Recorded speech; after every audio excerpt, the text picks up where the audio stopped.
Y Venezolana de Televisión, en el marco de este Abril Rebelde, se encuentra en la Casa de la Diversidad Cultural al suroeste de la ciudad de Caracas, donde estaremos analizando precisamente el significado histórico de los hechos del golpe de Estado del año 2002, que quedan plasmados precisamente en un libro llamado Abril Golpe Adentro.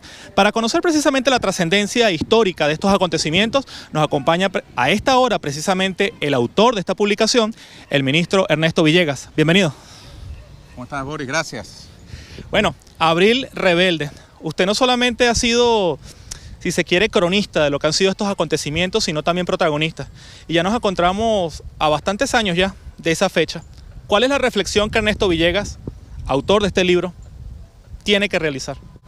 Bueno, son 16 años, ¿cierto? Desde aquel 11 de abril del año 2002. En aquella época, como tú sabes, yo era también comunicador dedicado exclusivamente a la comunicación. Uno nunca deja de serlo, ahora tenemos otros trabajos, pero en aquel entonces era periodista del diario El Universal y entrevistador de Venezolana de Televisión. Entre mis amigos decía que trabajaba para el diario de la Oligarquía y el Canal de la Revolución. Después del golpe, por cierto, renuncié al Universal y me quedé trabajando para BTV exclusivamente.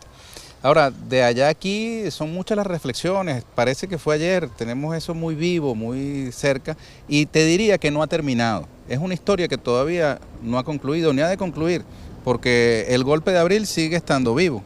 Y el 13 de abril, que fue el contragolpe popular que devolvió al comandante Chávez y la vigencia de la Constitución de la República Bolivariana de Venezuela, también continúa. Hay una pugna histórica que sigue estando vigente.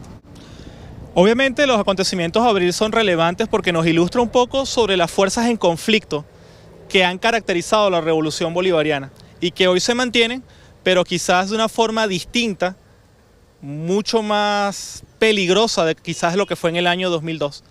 Para Ernesto Villegas, ¿cuáles son estos elementos? Bueno, como te decía, es una pugna histórica y dos proyectos que siguen confrontándose, ¿no? El proyecto del comandante Chávez, que hoy lidera el presidente Nicolás Maduro y que es un proyecto bolivariano, frente a un proyecto antibolivariano, procapitalista. No hay duda de que aquel 11 de abril fue una conspiración antibolivariana. Muchos de los que marcharon no lo sabían, los que marcharon en contra del gobierno en aquel entonces, pero lo comprendieron cuando vieron que descolgaron el cuadro de Simón Bolívar del Salón Ayacucho, del Palacio de Miraflores, pero además cuando fue suprimido el apellido bolivariano al nombre de la República.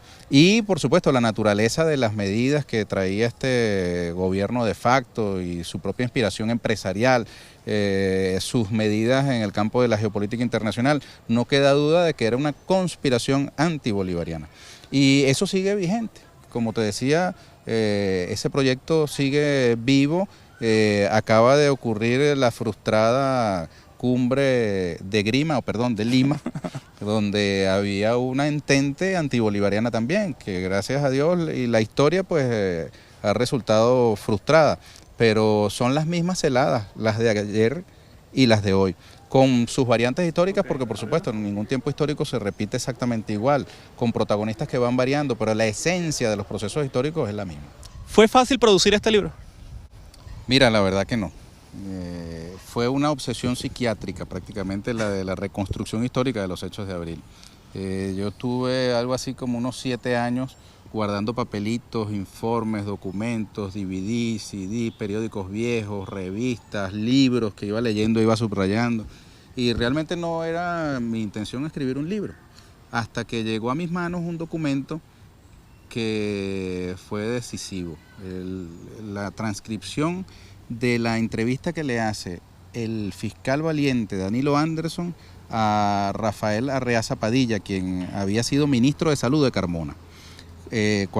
Cuando yo leo la transcripción de aquellas declaraciones, me dije, caramba, esto es demasiado noticioso, y me senté a escribirlas, ¿no? Como si fuese una nota para publicarla en un periódico. Pero claro, cada cosa que decía tenía que tener un contexto que iba alargando y alargando y alargando y alargando aquello, y se hizo estrecho el formato de la pieza periodística, y entonces necesariamente terminó convirtiéndose en un libro. Entonces allí pude volcar el contenido de muchas de esas cosas que había recopilado. Recuerdo además que en un momento dado creí que el libro estaba listo, se lo presenté a mi querida profesora Olga Dragnik, y también algún familiar, y ambos coincidieron en que cuando lo leían les parecía muy interesante, pero que estaba como muy entrecruzado temporalmente, porque cuando uno habla, el hilo no necesariamente es cronológico. De pronto habla sobre una cosa que pasó mañana y después habla sobre otra cosa que pasó ayer. Y entonces el libro tenía atendía al orden que Rafael Arriaza había dado a sus declaraciones. Y mi profesora me dice, mira, tienes que poner eso en orden cronológico. Y yo entré en depresión. Claro. Me duró media hora la depresión y me puse a armarlo en orden cronológico. Y mira, maravillosa receta, Boris, que además aprovecho para dártela a ti y a todos los que se les ocurra en algún momento escribir alguna historia. Mira, cuando tú pones las cosas en orden cronológico, empiezas a ver con más claridad cosas que parecen confusas u oscuras. ¿Entiendes? Cuando tú tienes el orden cronológico, comienzas a darte cuenta de que hay fragmentos, pedazos de la historia que de pronto no están claros, que faltan los 5 minutos que pasan de este hecho al otro, que pasa un episodio que no está claro exactamente en su lugar. Entonces yo cuando coloqué eso en orden cronológico me di cuenta de que habían cosas que tenía que seguir investigando, cosas que cobraban sentido. Hay una parte que me llama la atención del relato y es precisamente que usted no solamente fue el cronista, sino que también fue protagonista. Cuando uno revisa las grabaciones del 11, 12 y 13 de abril, uno se va a conseguir que precisamente en la retoma del Canal 8 sale Jesús Romero Anselmi, sale Danilo Anderson y también sale su persona, que como usted lo ha comentado, era presentador de uno de los programas matutinos. Fue fácil tener estos dos elementos, ser cronista y ser protagonista, o fue más bien una ventaja que lo ayudó a ir mucho más allá que otros libros? Mira, yo no sé realmente, digamos, si puede haber ventajas entre un libro y otro, porque cada libro, cada aporte tiene su valor, ¿no? Cada perspectiva es muy importante. Hay otros libros, por lo menos de protagonistas, llamémoslo así, verdaderos, auténticos, como el general García Carnero, que hizo su propio libro y tiene el valor del testimonio de uno de los hombres que estuvo en medio de aquellas circunstancias. Yo apenas fui testigo de algunas cosas. Sí te puedo decir que el hecho de ejercer el periodismo me resultó en una ventaja, porque a mí me correspondió entrevistar durante años sobre este tema a gente que estuvo ubicada en una y otra acera del espectro político. Y entonces allí tuve entre mis entrevistados a gente que estuvo en el golpe y gente que estuvo contra el golpe. Esas conversaciones, esas entrevistas me sirvieron para que este libro tuviera esa capacidad de mirar un poco más amplio el hecho en sí y los hechos complejos que están envueltos en esta historia. Te debo decir también que este libro tiene una rara virtud, que es que ha sido recomendado desde la izquierda y también algún intelectual de la derecha venezolana escribió públicamente, digamos, recomendando la lectura del libro. Esto me resulta satisfactorio porque más allá de las diferencias políticas puede uno entender que hay una historia que es necesario reconstruir y contarla, ¿no? Y que se puede escribir sobre historia, se puede escribir sobre política con respeto por los contendores, con rigor, que yo con esto terminaría, ¿no? Diciéndote, yo creo que es necesario el rigor.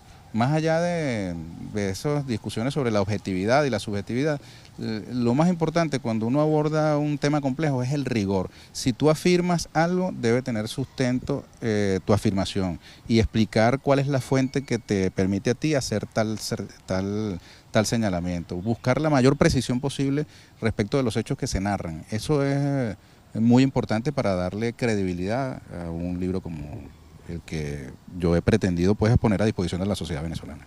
Bien, ustedes lo escucharon, Ernesto Villegas, autor del libro Abril, Golpe Adentro. De esta forma entonces finalizamos esta parte de nuestro programa, pero no se vayan, que al regreso continuamos con mucho más.